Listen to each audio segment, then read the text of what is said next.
Le rêve, pouvoir mettre ses compétences professionnelles au service du développement durable. Et pas forcément en ayant fait bio-ingénieur ou un diplôme directement lié à l'environnement. Je suis curieuse de voir le genre de job que ça donne.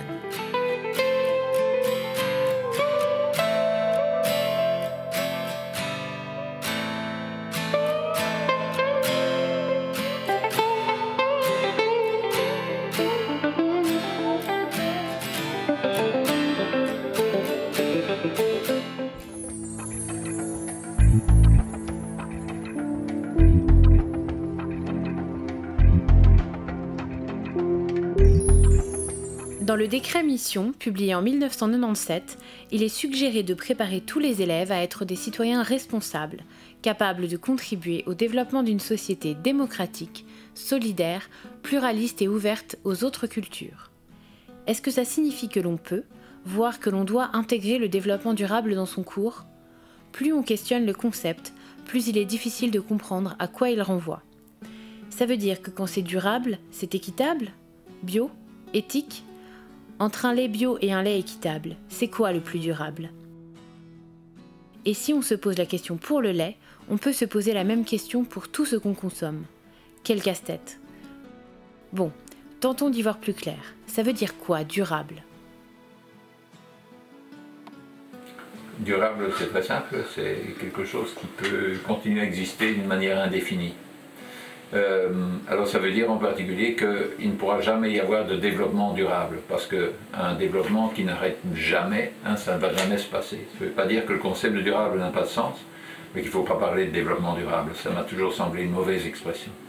Et donc de quoi faut-il parler plutôt ? Donc, pour moi, ce qui est derrière ce concept, c'est plutôt l'idée d'un mode de vie qui soit durablement généralisable. Un mode de vie qui soit non seulement qu'on puisse répéter au fil du temps, mais qui puisse se généraliser à l'échelle de la planète, tout en restant durable, c'est-à-dire tout en pouvant se perpétuer de génération en génération. Sensibiliser les élèves à ce nouveau mode de vie, ça reste un choix du professeur. Certains le font au sein de leurs cours, et parfois même à plus grande échelle, avec le soutien de leur établissement scolaire. Je suis professeure de sciences économiques, donc pour moi c'est très facile, je dirais, d'intégrer le développement durable dans mon cours. Parce que les documents que je choisis, les livres que les élèves vont devoir lire et sur la base desquels ils vont devoir faire un travail, sont tous des livres ou des documents qui vont aborder un des aspects du développement durable, ou en tout cas mettre en avant les problématiques actuelles de la société, de la planète, mais pour moi tout est lié, et à partir de là on en parle avec les élèves et je leur montre souvent les solutions alternatives qui répondent à ces problèmes. Les professeurs peuvent donc participer à ce projet d'éducation et pour les aider à s'y engager, il existe de nombreuses ressources. Dans l'école, je fais partie d'une cellule environnement qui a été créée en 2007 et qui propose chaque année aux élèves une sensibilisation à certains thèmes. On travaille beaucoup avec des associations dont c'est le métier, je dirais. Des associations comme des ASBL, comme Empreinte, comme Good Planet, comme Coren, etc., qui ont des outils magnifiques qui mettent à la disposition des écoles en prêtant aussi leurs animateurs pour sensibiliser sur certains thèmes. Pas mal de CD des ASBL, surtout qu'il en existe plein. Tiens, c'est quoi leur rôle ? Focus sur Empreinte. Empreinte, c'est une organisation de jeunesse qui s'est donné pour projet l'éducation relative à l'environnement. Le but, c'est de travailler sur les imaginaires, de transformer la représentation de la réalité, l'idée du bonheur, l'idée de la satisfaction, et de revenir, et de construire aussi les fondements de ce qui permet. Pourquoi est-ce que nous sommes si sensibles à la société de consommation ? Parce que nous avons été fragilisés dès notre enfance, au cœur de nous-mêmes, de notre identité, nous avons été fragilisés, et que la société de consommation n'arrête pas de nous répéter que pour répondre à nos fragilités, il faut consommer. Et donc c'est un projet de société de dire qu'il faut d'abord renforcer l'identité, la sécurité, le sentiment, les besoins de base des gens, et ça se fait dès l'enfance, et aussi de retourner vers la nature, de recréer ce lien fort de sentiment d'appartenir à la nature. Et ça crée une santé mentale collective qui amène à un moment donné à ne plus être les jouets de la société de consommation. Dans les programmes actuels, il y a des portes d'entrée qui permettent de faire de l'éducation à l'environnement et au développement durable dans le cadre des cours actuels, même sans changer les programmes actuels. Simplement, il faut que les profs l'osent, et pour l'oser, ils doivent se sentir compétents et se sentir autorisés. Pour le moment, on a fait un gros travail, et l'inspection de l'enseignement de la communauté française a travaillé sur cette autorisation en disant pas vous pouvez, vous êtes autorisé à le faire. Donc ça lève un blocage. Et puis il y a un deuxième travail, et donc c'est tout le travail du site. Si vous allez sur enseignement.be/ERE, vous allez trouver tout un dispositif, toutes les ressources qui vont permettre d'aider les enseignants à mener dans le cadre de leurs cours des activités d'éducation à l'environnement. Finalement, l'éducation au durable, ça ne doit pas être du catéchisme dont on devrait retenir les grands principes. Il faudrait plutôt privilégier une conscientisation intelligente. Et puis, tous les profs peuvent en faire, car le durable, c'est davantage des lunettes qu'une matière. Alors, employons-nous à cultiver cette autre mentalité. Semons la graine dans l'esprit des générations futures et laissons-la mûrir, laissons-la germer, pousser, grandir, jusqu'à ce qu'elle porte enfin ses fruits.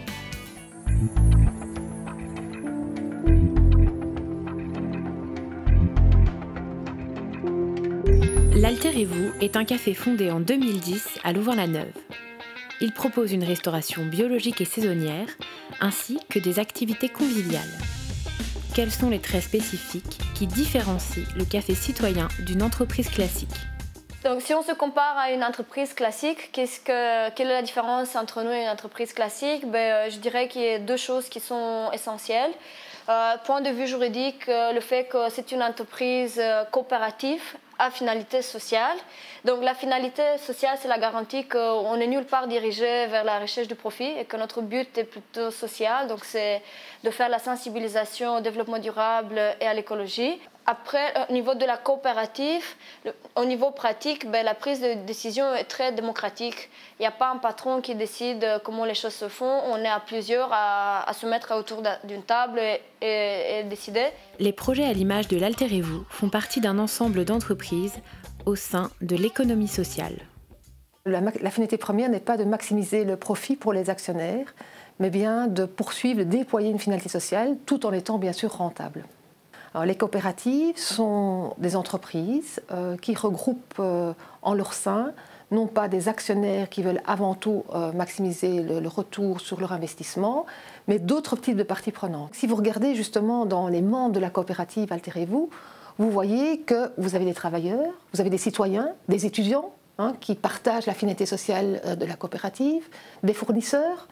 Pour nous, c'est important de soutenir les petits producteurs, puisque c'est leur métier et parce que c'est lié à tout notre mode d'alimentation et c'est un jeu la souveraineté alimentaire, puisque du moment où on n'a plus la maîtrise sur qu'est-ce qu'on produit et qu'est-ce qu'on consomme, on va où ? On a au fond dans l'agriculture une situation qui est assez dualisante, avec une agriculture agro-industrielle compétitive qui crée des coûts pour la collectivité qui ne sont pas en réalité intégrés dans les prix des aliments qui sont écoulés sur les marchés. Les prix, en quelque sorte, mentent, puisque ces prix ne répercutent pas les externalités négatives de l'agro-industriel et ne récompensent pas les externalités positives d'une autre manière de produire, qui est typiquement celle des petits producteurs qui pratiquent une agriculture, je dirais, raisonnée, diversifiée, agroécologique. Et c'est la raison pour laquelle je pense qu'il est parfaitement légitime de récompenser ces derniers petits producteurs. Nos produits doivent être de saison, c'est sûr que ça c'est le premier critère. De saison, locale, bio et du commerce équitable. Aller dans un café, c'est une habitude que tout le monde a et on le fait très naturellement avec les copains, la famille, les amis. Et c'est juste qu'en venant chez nous, ils vont être sensibilisés à quelque chose. Pour cela qu'on se dit convivialité, sensibilisation, finalement, ça peut faire un bon mélange. Les citoyens par des initiatives locales, peuvent changer les choses, et c'est ce que montre le café Altérez-vous. On peut changer la société sans nécessairement prendre le pouvoir, sans qu'il faille tout attendre de l'État, sans que les solutions doivent venir d'en haut. Elles peuvent venir d'en bas, elles peuvent venir de ces choix que nous faisons au quotidien comme consommateurs ou producteurs. C'est comme ça qu'en 2009, on a pu prendre un crédit chez Credal qui nous a permis de financer le projet ici. La principale activité de Credal, c'est de collecter des fonds auprès de coopérateurs qui acquièrent des parts de coopérateurs donc dans la coopérative. Et avec ces fonds, nous octroyons des crédits à des associations entreprises d'économie sociale et des microcrédits à des indépendants qui veulent démarrer un projet ou éventuellement développer leur projet et qui n'ont pas l'accès bancaire. Altérez-vous, on l'a aussi financé parce que c'était une vraie coopérative, c'était une coopérative ouverte où il y a beaucoup de gens dans la coopérative et ils fonctionnent en coopérative. Voilà. À côté de la sensibilisation à une consommation plus responsable, la réinsertion socio-professionnelle fait également partie des objectifs du café. Le commis de cuisine Mustapha en est le parfait exemple. Il est passé d'un statut d'article 60 à celui de salarié. Pour pouvoir donner tous les moyens de se développer à cette personne, de l'encourager sur son chemin. En gros, dans la vie, il ne faut pas toujours choisir l'argent. Il faut vivre. Ça, c'est le plus important. Quand on est heureux, ça, c'est l'essentiel. Ce n'est pas l'argent qui est important.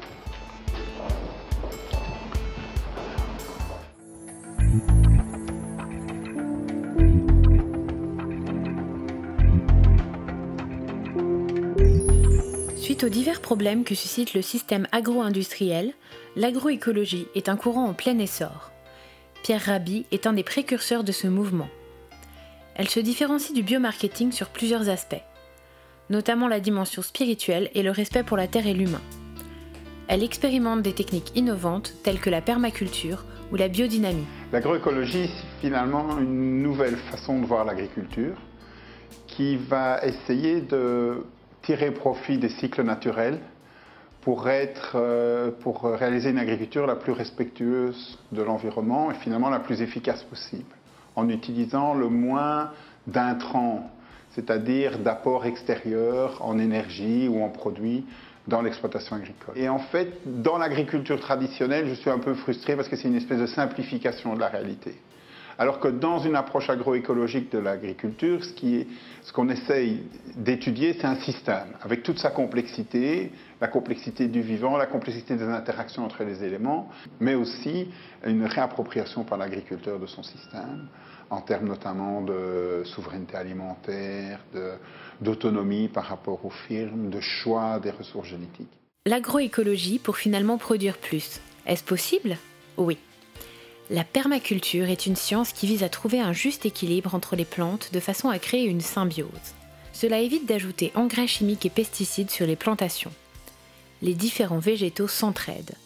Le poireau préfère la fraise, le cacaoyer préfère l'ananas, le maïs préfère le haricot et les courges. L'objectif de Graines de Vie, du potager, c'était de nourrir des familles du village avec des légumes qui sont produits sur place. On essaye de complexifier le modèle au maximum, qui est le plus d'espèces végétales et d'espèces animales et d'espèces humaines au sein du potager. Parce que ce que l'on remarque en agroécologie, c'est que plus le système est complexe, plus il est stable. Donc là aussi, en tant qu'agriculteur, j'ai la grande satisfaction d'aller au bout du produit. Donc je vais du champ jusqu'à l'assiette. Il y a 2 personnes qui sont engagées à temps plein ici au sein du potager. Donc ça crée de l'emploi. Et de l'emploi pour les jeunes, parce que donc, le maraîcher, je sais pas, il a 25 ans et la maraîchère en a 22 ou 23. La permaculture, c'est aussi une manière de travailler en collectivité. L'agriculteur n'est plus seul dans son métier, obligé de se mettre dans des coopératives qui l'aident dans cette complexité qu'est la diversité de la nature.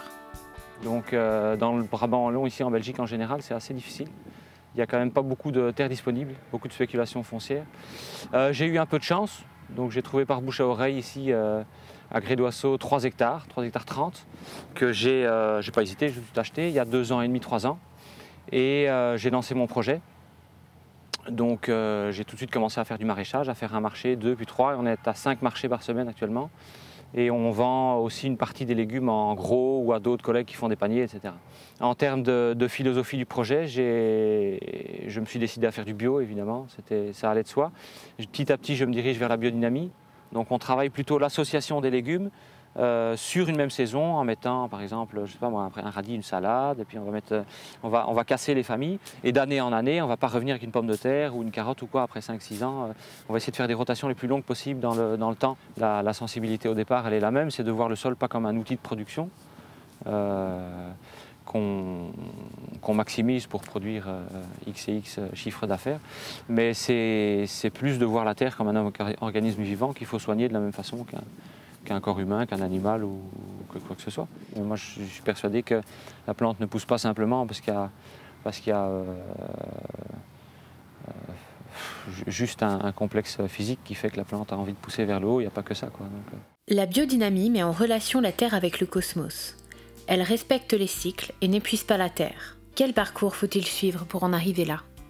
L'anthropologie m'a apporté une vision du monde particulière, mais surtout une méthode. Ce que je fais dans mon métier, mais chaque jour, j'observe à la fois la nature, le climat, la météo, la terre, les gens. Donc c'est beaucoup d'observations. Ici, lorsque le maraîcher rentre dans le potager, mais tous les matins, il fait ce qu'on appelle les 100 pas. Donc il se promène dans le potager, il observe, il voit ce qu'il faut faire. Je reste quand même critique par rapport à la formation en agronomie.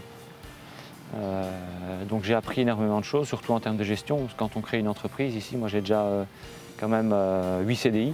Pour moi, ça reste une formation qui est trop intellectuelle, trop théorique. À l'UCL, il existe maintenant un certificat en agroécologie disponible en 1 an après un premier master.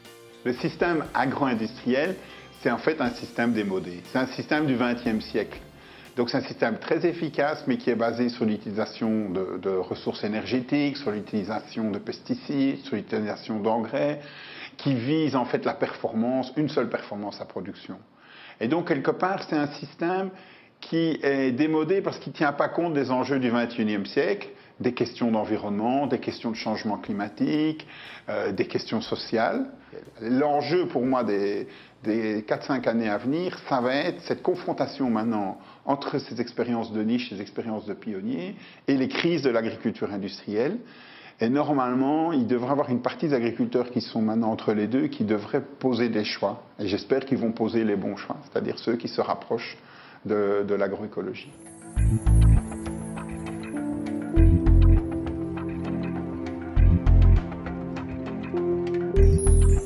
Les impacts de la pollution environnementale sur notre santé sont nombreux. Allergies, obésité, cancer, résistance et mutation des virus, surconsommation de médicaments, sans parler de la maladie du siècle, le burn-out ou la dépression. Travailler à une santé durable, c'est agir en amont et penser à la prévention, à la sensibilisation, mais aussi au cadre de vie, au contexte social.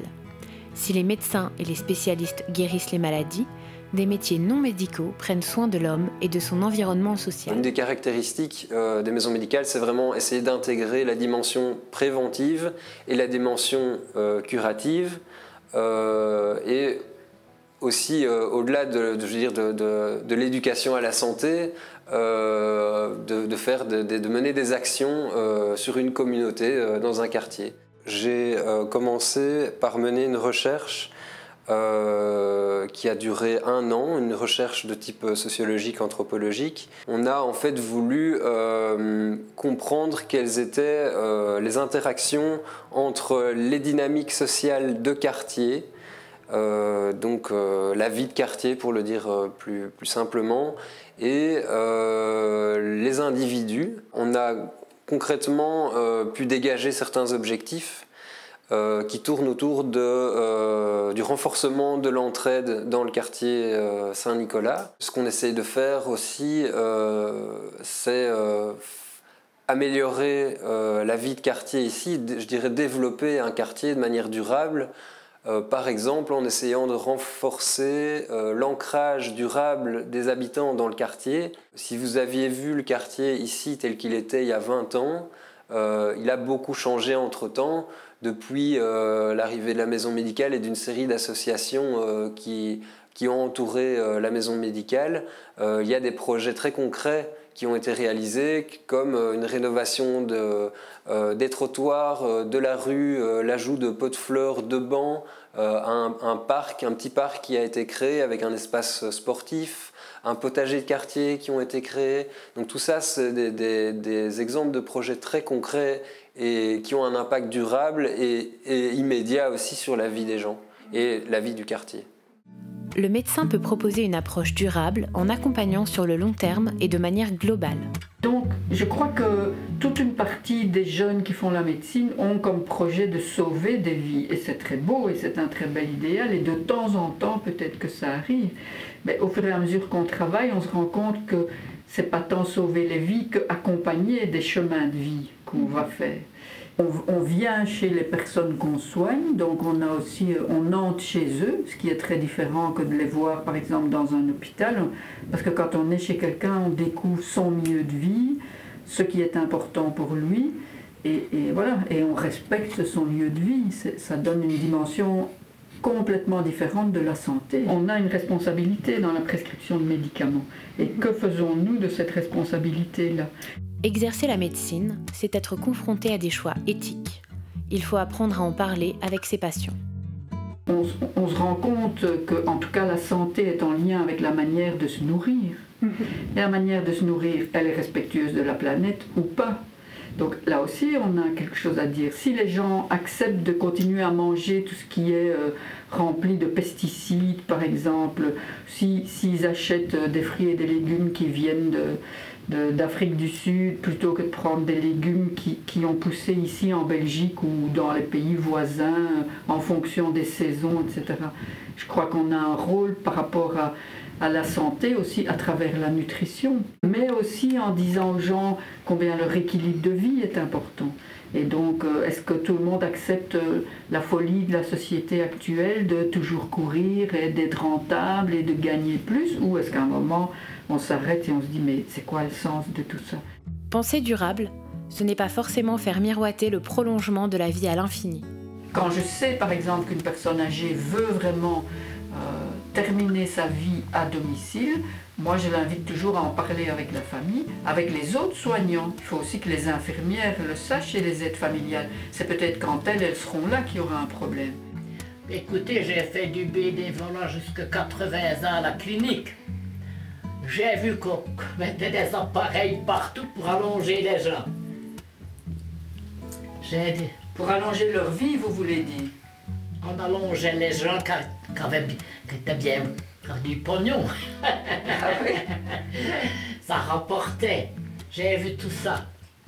C'est comme ça que j'ai toujours dit, docteur, vous soyez ici, pas de clinique.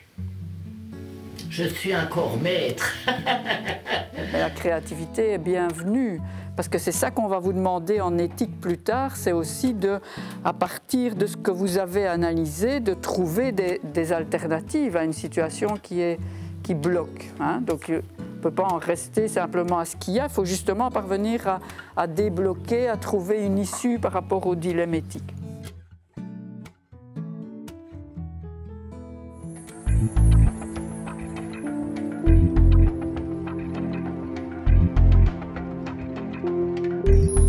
L'eau, on la boit, si elle est potable, mais on l'utilise aussi en grande quantité pour fabriquer ordinateurs, nourriture, vêtements. Même pour projeter ce film, on a besoin d'eau. En Belgique, cette ressource est abondante, mais avec un peu de recul, on se rend compte combien elle est précieuse et utile à préserver. L'eau est une ressource naturelle qui est à la base de la vie. Il est indispensable pour le maintien de la vie sur la planète. Pas seulement la vie humaine, mais bien évidemment la vie tout azimut. Il est vrai que l'eau joue vraiment des rôles multidimensionnels. Donc tous les services, tous les produits qu'on consomme, tout ce qu'on utilise est caractérisé par une empreinte de l'eau. Donc par exemple, on a besoin bien évidemment de l'eau potable, mais ce n'est pas la seule ressource ou le seul type d'eau qu'on en a besoin. Les défis sont bien évidemment liés au développement mondial, en soi le développement de la population. Il y a donc des pressions multiples qui sont exercées sur toutes les ressources, en termes de quantité mais aussi en termes de qualité. Aujourd'hui, il y a bien évidemment des problèmes majeurs, des inondations en Angleterre par exemple. C'est une façon, c'est un exemple d'un problème qui sont exercés sur les ressources en eau. Trop d'eau à un certain moment lié au changement climatique. Malheureusement, dans d'autres régions du globe, il y a plutôt une pénurie de l'eau. Et donc ça, c'est quelque chose qui est assez visible et qui est assez parlant et qui évoque bien évidemment plein d'émotions chez beaucoup de gens. Mais il y a beaucoup de choses qui sont peu visibles, moins visibles, par exemple la pollution. En Europe, une directive a lancé un grand mouvement autour de la gestion des cours d'eau, les contrats de rivière. On retrouve sa mise en œuvre dans nos contrées wallonnes. Donc les contrats de rivière sont nés du constat que nos rivières, il y a une trentaine d'années, étaient dans un mauvais état généralisé et qu'il fallait réunir tous les acteurs de la rivière autour d'une table pour trouver des solutions et améliorer la situation de nos cours d'eau. Moi, je m'occupe plus de tout ce qui a trait au terrain. Donc, notamment la lutte contre les plantes invasives. Donc en été, là, c'était vraiment un gros sujet. J'ai fait un inventaire des zones humides il y a quelques années. Les zones humides non protégées, qui ne bénéficient pas d'un statut de protection légal et donc qui sont très vulnérables. Une des pistes d'action, là, c'est avec les partenaires, fort de cet inventaire, c'est d'essayer de voir dans quelle mesure est-ce qu'il est possible de protéger ces zones humides afin de leur assurer une pérennité dans le temps. Au fil de tractation, on a réussi à mettre cette zone sous statut de protection grâce à la complicité de la commune et de l'ASBL Natagora, donc protection de la nature. D'autres exemples, c'est l'inventaire des atteintes aux cours d'eau. Donc là, pareil, avec des bénévoles ou avec les membres de la cellule, on va le long des cours d'eau et on relève les différents types d'atteintes. Donc rejet, dépôt de déchets, entrave à l'écoulement, érosion de berges, etc., etc. Donc ça, c'est une des grandes missions du contrat de rivière. Et sinon, un autre aspect, on essaye de suivre aussi la qualité de l'eau au niveau des cours d'eau. On a mis en place, grâce à nos partenaires, encore une fois, donc la province du Brabant Wallon et d'autres universités, l'UCL et l'ULG, on met en place un suivi de la qualité des eaux. L'eau fait décidément partie des préoccupations européennes. C'est encore elle qui a lancé la directive nitrate. La qualité de l'eau est liée aux pratiques agricoles. La Wallonie a mis en place Nitrawal pour s'occuper de cette problématique. Quand on rencontre un agriculteur, c'est toujours sur une base volontaire de la part de l'agriculteur. C'est l'agriculteur qui est demandeur d'aide sur son exploitation.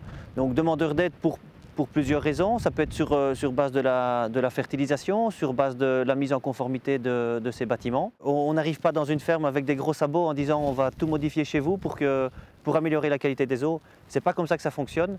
Il faut comprendre la situation dans laquelle l'agriculteur est, pourquoi il travaille de cette manière-là.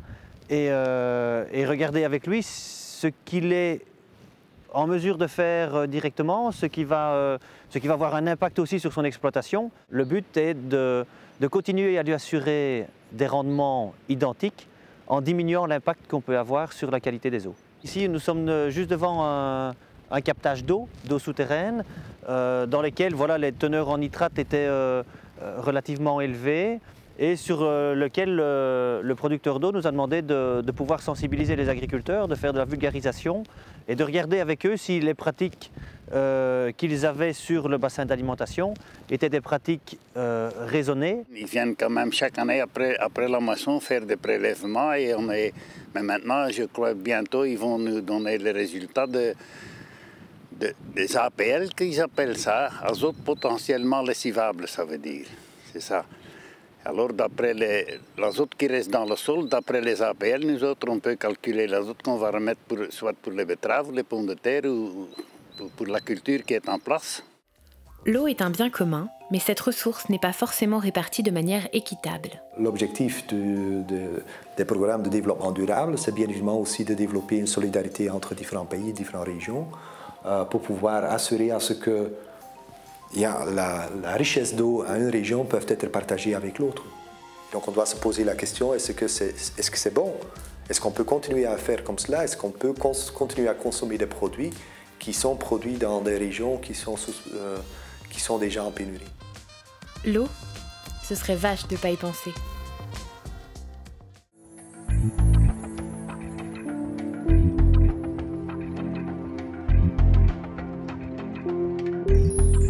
Les forêts sont les poumons de la planète. Pour nous, les générations futures, leur préservation est essentielle. La forêt, elle est importante, on l'a souvent considérée importante, surtout pour ces questions les questions de production de bois, de matériaux bois. Mais en fait, on ne soupçonne pas toutes les utilités qu'elle peut avoir pour l'homme. Ça peut aller évidemment la biodiversité, il y a énormément de biodiversité qui est nichée au creux des forêts, mais aussi pour la fonction de récréation. Dans nos sociétés, les gens ont besoin de pouvoir sortir, s'aérer, voire avoir des contacts plus spirituels avec la forêt. Il y a des études intéressantes là-dessus, mais bien, il y a aussi le stockage du carbone, jouer un rôle de tampon sur le climat, épurer les eaux des rivières. Donc la forêt a vraiment énormément de rôles qu'on ne connaît peut-être pas toujours suffisamment. Au-delà du bûcheron ou du garde forestier, d'autres fonctions existent. Alors c'est ce qu'on essaie de faire ici en Wallonie, mais aussi ailleurs, c'est d'avoir une vision de l'aménagement du territoire et des forêts en particulier, qui ne va pas viser la seule exploitation du bois, mais ce qu'on appelle la multifonctionnalité, donc essayer, pas nécessairement partout, faire tout partout, mais d'avoir une vision équilibrée des fonctions économiques, écologiques et sociales, et de pouvoir remplir ces différents équilibres sur le territoire forestier et autour. Loin des clichés, ces métiers s'exercent en partie en ville, dans un bureau, et à l'aide de logiciels de pointe. C'est le cas du département Nature et Forêt de l'administration wallonne à Mons, qui réalise des plans de gestion pour aider les gardes forestiers dans leur travail quotidien. Entre autres, estimation du nombre d'arbres qu'on peut couper, du nombre d'arbres qu'il faut replanter, choix des espèces à intégrer selon le milieu écologique. Si on a une forêt à l'équilibre, le grand principe c'est prélèvement égale accroissement. On ne prélève que ce que la forêt a produit sur les 12 années, par exemple. Par contre, si on se retrouve dans une forêt en surcapitalisation et qu'on a vraiment un fort capital en gros bois et qu'on n'a rien du tout comme petit bois et moyen bois pour reprendre la relève, il faut que le prélèvement soit plus élevé que l'accroissement. Une forêt, ça vit. C'est parce que les gens n'ont pas l'impression, en voyant la forêt, qu'elle évolue. Parce qu'évidemment, elle évolue à une échelle de temps qui est tout à fait différente de la nôtre. Un homme va vivre 70, 80, 90 ans. Un arbre, il vit au moins 120 ans, voire plus pour les chênes. Donc c'est une approche tout à fait différente. Sur une vie d'un arbre, il y a 3-4 vies de forestiers. Donc mon métier, c'est d'être gestionnaire et expert forestier. Et donc je m'occupe de la gestion de propriétés forestières privées. Donc les propriétaires me confient toute une partie ou une partie de leur patrimoine forestier pour des missions ponctuelles ou complètes pour faire de la gestion forestière, c'est-à-dire arriver à satisfaire leurs objectifs par rapport à leur forêt, leur objectif patrimonial de production de bois, de conservation de la nature, de chasse, d'accueil du public. Voilà, ça dépend vraiment les cas et les propriétaires. Alors, ce qui est attirant, c'est le fait d'être au plein air. Ça, c'est quand même agréable de ne pas être au bureau, même si on aime bien être au bureau quand les conditions sont moins décotes. Aujourd'hui, c'est parfait. Le contact avec la nature, évidemment. Ça, je pense que tout forestier a ce contact privilégié avec la nature. Ça, on ne peut pas le renier. Même si on sait qu'après, la nature est là et on l'utilise quelque part pour satisfaire les besoins de l'homme via la production de bois. C'est le cœur, c'est ça qui fait vivre 17 000 personnes en Wallonie.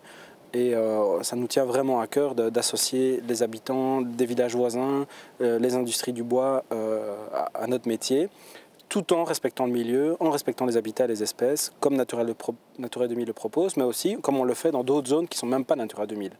Donc voilà, c'est le bon sens aussi, c'est la conscience professionnelle qu'on se donne. Ces nouveaux métiers et défis ne concernent pas que nos forêts, mais s'exercent aussi à l'échelon international. On a une collaboration, un appui scientifique sur l'initiative de la Grande Muraille Verte pour le Sahara et le Sahel. Donc ce n'est pas l'idée d'avoir une muraille qui va traverser de part en part l'Afrique pour lutter contre la désertification, mais d'avoir une plateforme, une coupole qui permet de faire une coordination de toutes les initiatives nationales ou internationales dans la lutte contre la désertification, et donc pour tenter de restaurer avec les populations les forêts dans les zones arides. Finalement, il existe plein de métiers liés à la forêt. Il n'y a pas que des bûcherons. Et même si on coupe, c'est pour son bien, pour garder une forêt à l'équilibre.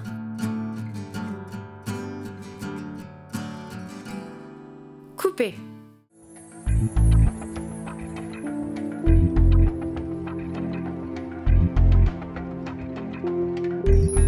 La démographie explose, mais la surface terrestre n'augmente pas. Pourtant, tout le monde a besoin d'habiter quelque part et de circuler. Le territoire doit être aménagé en conséquence. Le CREAT s'appelle un peu le centre de recherche de l'action territoriale, c'est qu'on veut travailler en partenariat avec les acteurs de terrain et on veut un peu les aider à passer, à transformer l'espace pour que ça devienne leur territoire. Ça, c'est un peu un leitmotiv. Le terrain ici fait plus ou moins 3 hectares. Il y a un promoteur qui souhaite développer un projet. Le promoteur, ce qui l'intéresse avant tout, c'est rentabiliser son achat et donc de construire le plus de logements possible. Et ça nous interpelle. Ce à quoi ressemble notre travail, c'est effectivement des grandes cartes comme ça qui montrent sur l'ensemble de notre territoire communal les différentes affectations. Les couleurs représentent chaque fois un certain type de quartier qu'on désire, qu'un certain type de densité, un certain type d'architecture. Puis d'une manière très précise, et ici c'est le cas du centre de Profondeville, on va jusqu'à dessiner des orientations. C'est toujours très difficile quand on est gestionnaire d'un territoire, qu'on gère des permis d'urbanisme au jour le jour. Forcément, arriver à poser des questions sur le moyen et long terme. Le long terme, on va jusqu'à 2020, 2040, ça dépend un peu. Parfois, il y a tellement l'effet nez dans le guidon. Nous, on espère en tous les cas leur amener vraiment ce recul nécessaire pour pouvoir poser les bonnes questions, poser les bons enjeux, pouvoir prendre des décisions essentielles aujourd'hui pour l'avenir du territoire dans 20-30 ans. Le sol wallon, il n'est pas inépuisable. Alors on le consomme d'une manière assez effrénée, en construisant sur des grandes parcelles. Alors là, c'est un enjeu typiquement ici, parce qu'il n'y a plus énormément de parcelles encore libres. Donc si on veut encore que nos enfants, et là, c'est du développement durable, que nos enfants puissent encore trouver des terrains pour construire leur propre logement, il faut y aller mollo pour faire court. On a une attitude, si on veut, un peu de conception, mais très en amont quand même, de la réflexion sur le territoire. Quel type de ville on veut ? Quel type d'habitants on souhaite. Et aujourd'hui, ça, c'est une axe de recherche qui est fondamental. Discuter avec les citoyens, discuter avec les hommes politiques, discuter avec ceux qui sont parfois cachés derrière la statistique, parce qu'il n'y a pas que ceux qui sont présents, il y a tous ceux qui pourraient venir, les migrations, etc. Et donc de se poser la question de quels sont un peu les enjeux pour demain. Comment est-ce qu'on organise cette recomposition de ce qu'on appelle le territoire ? C'est vrai qu'il faudra peut-être arriver à mieux concentrer. Louvain-la-Neuve est un très bon exemple pour ça. Pouvoir moderniser aussi tout ça et mettre ça au goût du jour avec les exigences d'aujourd'hui, c'est-à-dire un peu moins de mobilité voiture, comment redonner des espaces partagés, retrouver des endroits qui étaient peut-être un peu abandonnés, qu'on va reconvertir, réaffecter, renouveler des espaces. Grande réflexion qu'on doit avoir sur le transport en commun. Il faudrait peut-être plutôt partager sa voiture. Moi, je suis pour la suppression des bus dans les campagnes. Mais de pouvoir remplacer le bus de tech par un transport en commun qui est plus performant, qui est peut-être celui de la voiture partagée. J'aime bien toujours cette idée, c'est que tous les bus où il y a moins de 11 passagers polluent plus que 11 voitures. Les tech ne sont plus uniquement des bus. Le bus tech fait maintenant partie d'une diversité de solutions proposées par ce service public. Son offre s'est élargie par une réflexion globale en matière de mobilité. Vous savez, en 10 ans, le besoin de mobilité, et on le voit chez nous, a doublé. On avait 150 millions de voyages par an, on en a 320 millions aujourd'hui. On voit bien donc qu'il y a une progression énorme des besoins de mobilité. Alors ce n'est pas seulement en transport en commun, c'est tous les besoins de mobilité qui ont augmenté. Et donc la voiture a également augmenté sa prise sur l'aménagement du territoire, sur le territoire. Et toute cette mobilité qui est grandissante a évidemment un impact environnemental. Un groupe comme le nôtre, 2400 véhicules, 720 lignes, on consomme 60 millions de litres de diesel par an. Un groupe comme celui-ci se doit de réfléchir à son impact environnemental, d'une part, mais aussi à réfléchir aux solutions de mobilité qu'il propose aux citoyens wallons, et faire en sorte que la mobilité soit possible en ayant un impact environnemental le plus limité possible, et tout ça dans un cadre budgétaire qui est défini par la région. Je dis souvent qu'en fait le tech est traversé par la société. Plus ou moins 700 à 750 000 personnes dans les bus par jour. Donc il y a vraiment la société nous traverse et nous traversons la société. Il y a donc là un point de correspondance, un point d'échange. On ne doit pas se contenter de seulement transporter, c'est notre mission première. On peut aussi amener des thématiques, on peut amener des discussions entre les gens, on peut sensibiliser le client qui est dans notre bus avec des thématiques comme terre en commun, comme nous empruntons la terre à nos enfants, comme les thématiques sur la démocratie et autres. Enfin, faire vivre des sujets à l'intérieur du bus ou dans le cerveau de nos utilisateurs. Si les bus sont des lieux publics où l'espace peut être réapproprié pour devenir porteur d'un message, les bancs de l'université peuvent également stimuler la créativité. Il faut trouver des solutions qui sont un peu innovantes, et c'est pour ça aussi qu'on a un peu à l'université, c'est de pouvoir trouver justement les alternatives positives et qui sont un peu innovantes, mais qui tiennent la route quand même. C'est ça qui est un peu le caractère appliqué de notre travail.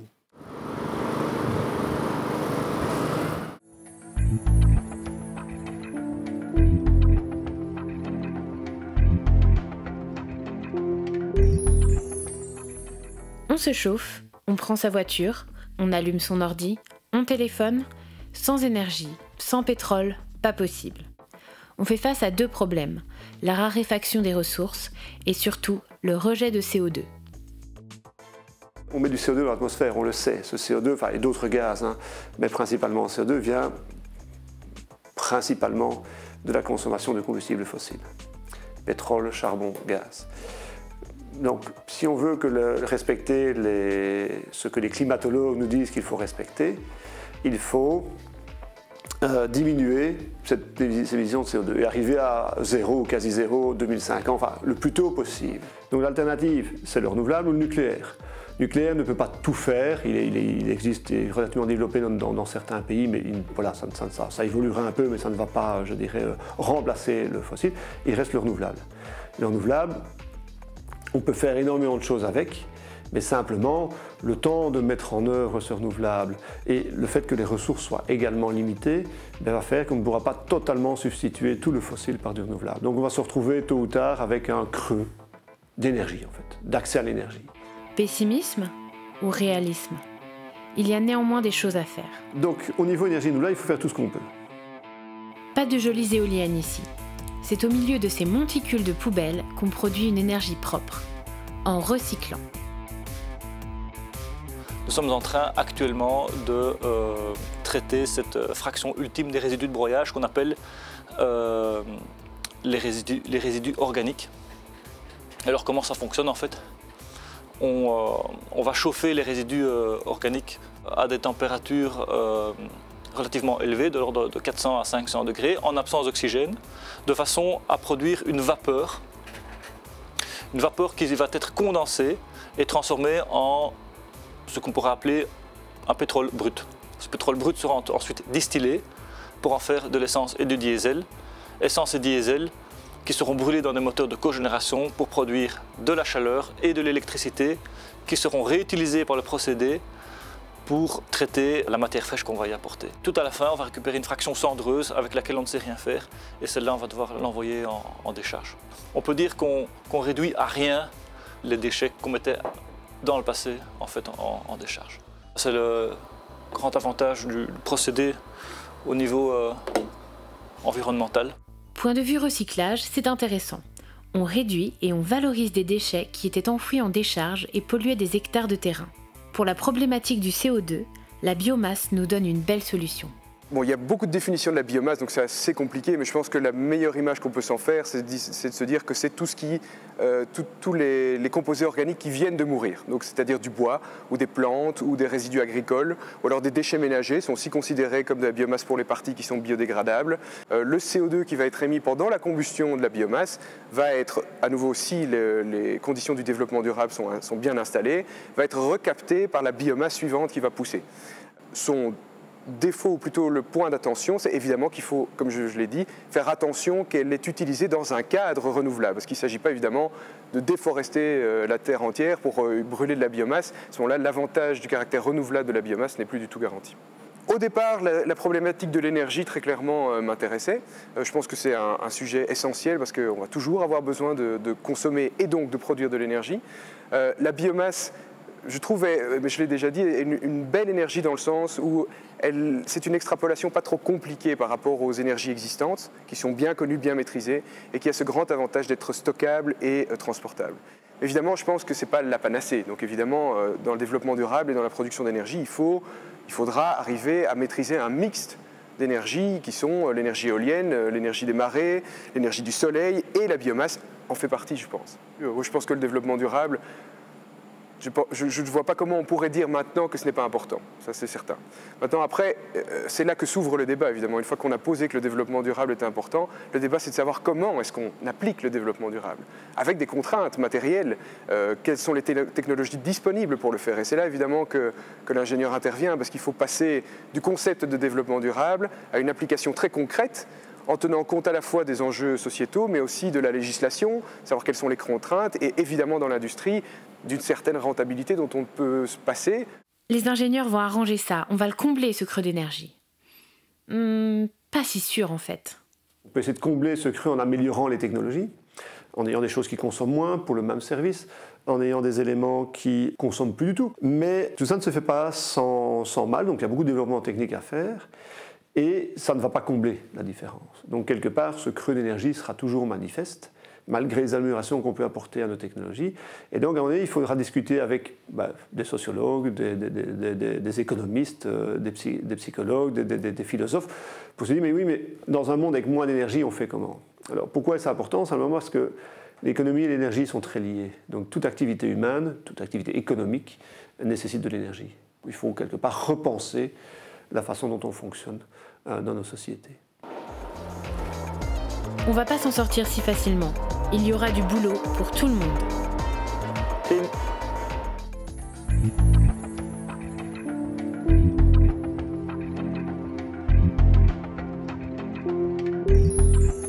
Une entreprise. Des machines? Une sorte de boîte noire? Non. Des hommes et des femmes qui travaillent, qui dirigent, qui entreprennent, qui engagent. Des organisations humaines. Même si elles paraissent parfois très indifférentes aux enjeux de société, elles sont concernées et certaines s'engagent pour le changement. La responsabilité sociale de l'entreprise est définie par la Commission européenne comme étant la responsabilité des entreprises vis-à-vis de leur impact sur la société. Alors c'est très large, ça veut simplement dire en fait que l'entreprise doit tout faire pour essayer de minimiser ses impacts négatifs sur la société, sur l'environnement naturel, sur ses employés, sur ses partenaires commerciaux, et maximiser ses impacts positifs en essayant de solutionner les grands enjeux de société, les gros problèmes que l'on connaît actuellement, les questions de diversité au travail, de discrimination, les questions de pollution par exemple, en innovant, puisqu'une entreprise a la grande faculté d'être un agent de progrès économique, social et environnemental. Dans ce contexte, des sociétés de consultance se sont spécialisées dans le conseil en développement durable. Les grosses entreprises ont le loisir, entre guillemets, de s'intéresser à ce genre de problématiques, de faire un premier diagnostic pour se rendre compte où elles se positionnent, quels sont les enjeux auxquels elles risquent de devoir faire face dans les années à venir. Et on s'est rendu compte que par contre, beaucoup de PME n'ont absolument pas le temps de lever le nez du guidon pour soit d'eux-mêmes regarder ce qui se passe. Et les PME, souvent, ont des flux financiers, de trésorerie et de résultats plus tendus et donc n'ont pas forcément l'occasion de payer de la consultance pour ça. Factor X propose un outil informatique pour permettre aux PME et TPME de gérer elles-mêmes toute une série d'indicateurs environnementaux et sociétaux. C'est le programme MIRMEX. Il y a 3 usages principaux. Le premier usage, c'est un usage interne qui souvent, lui, utilise plutôt la comparaison d'un bilan d'une année sur l'autre pour justement créer des indicateurs en plus à côté des indicateurs économiques bien connus pour voir dans quelle direction mon entreprise progresse. Est-ce qu'elle devient plus ou moins dépendante de tel type de ressources? Est-ce qu'elle s'améliore sur tel aspect directement? Et donc, ça, c'est le premier usage de l'outil. Un deuxième usage sur lequel on démarre très fort pour l'instant parce que c'est là qu'on a eu le plus de demandes très spontanées, c'est je collecte des informations parce qu'on me les demande. Et c'est principalement mes clients qui me posent des questions. Et le troisième usage, c'est pour avoir toutes ces données en un point unique pour faire du rapportage légal. C'est-à-dire qu'aujourd'hui, les gouvernements, les agences gouvernementales responsables de différents aspects, au fur et à mesure, les lois se resserrent et posent de plus en plus de questions. Ici, on permet, alors on espère à terme lier ça avec les bases de données gouvernementales où il faut refaire les choses, mais ça permet déjà de rassembler toutes ces données et que ce soit très rapide après de répondre quand le questionnaire annuel du gouvernement tombe. Dans des entreprises très classiques, dont le core business n'a en apparence pas grand-chose à voir avec la protection de l'environnement, on se pose aussi des questions sur sa responsabilité sociétale. Au départ, on voulait un peu faire d'abord un constat, de savoir où la société se situait par rapport à des sujets un peu plus, je veux dire, qui semblent un peu immatériels au départ. Donc on avait besoin de spécialistes pour nous aider dans cette démarche. Et donc on a choisi Cap Conseil, qui a d'abord posé un diagnostic de la situation de la société, et puis qui ensuite nous a aidé à organiser un projet global au niveau du groupe. Alors typiquement, nous sommes dans un environnement atelier, donc nous avons 25 ateliers en Europe, et nous avons complètement redéfini notre politique de traitement des déchets. Puisque dans une activité de maintenance d'équipement, vous avez forcément des huiles, des filtres, des déchets mécaniques et autres. Et nous avons standardisé les process pour l'ensemble des ateliers du groupe. Au cœur d'entreprises en pleine croissance, le développement durable se fait une place. On aurait plutôt tendance à opposer rentabilité économique et soutenabilité environnementale. Pourtant, jusqu'à un certain point, ces enjeux sont complémentaires. Cela s'apparente à une gestion des risques très pragmatique et réaliste. On conseille des entreprises qui ont envie d'améliorer leur métier pour intégrer des contraintes du développement durable. Donc elles vont travailler sur le volet environnemental, certaines vont avoir plus d'impact du côté social, alors elles vont travailler sur le côté social, d'autres plus sur l'éthique, la gouvernance. Donc en général, on balaye assez large, toujours en partant du métier de l'entreprise ou de la personne, et puis alors on va faire 360 degrés pour voir ce qu'elle touche, ce qu'elle génère comme impact, et puis on les améliore. Chez Cap, on est content à partir du moment où on a l'impression qu'on a fait un peu bouger les choses. Ce n'est pas à 4 nous-mêmes qu'on va révolutionner le monde. Par contre, si on arrive à faire bouger des gros acteurs, à ce moment-là, on a un effet levier qui devient très intéressant. Le développement durable devient parfois un argument marketing et rend la pertinence de l'approche décevante. En attendant, il y a du bon boulot qui est fait, par des boîtes de consultance ou par des employés en interne. Des collaborations originales existent aussi entre ONG et entreprises. C'est un beau défi. Le développement durable, tout le monde est d'accord, et nous en premier. Maintenant, ce qu'on a vu, c'est que ce n'est pas évident à mettre en œuvre. C'est des dilemmes, c'est des tensions. Et donc travailler sur ces dilemmes et ces tensions en essayant de faire sauter les obstacles, ça c'est une source de motivation. On va aussi mettre derrière toutes ces questions de responsabilité sociétale des partenariats originaux entre les entreprises et les ONG, par exemple. Alors qu'avant, une ONG n'était là, entre guillemets, que pour critiquer l'entreprise, pour dénoncer des problèmes. On voit maintenant une évolution quand même, les ONG qui collaborent avec des entreprises. Alors c'est vrai, le développement durable, c'est un secteur d'avenir plein d'opportunités. Et toutes les formations universitaires peuvent lui être utiles. C'est du concret. La créativité face aux défis, la capacité à dialoguer entre disciplines, la prise en compte de valeurs et de la réalité sociale dans la réflexion scientifique et technique, toutes ces compétences, et puis notre engagement et notre persévérance peuvent nous permettre de vivre, mais aussi de faire vivre.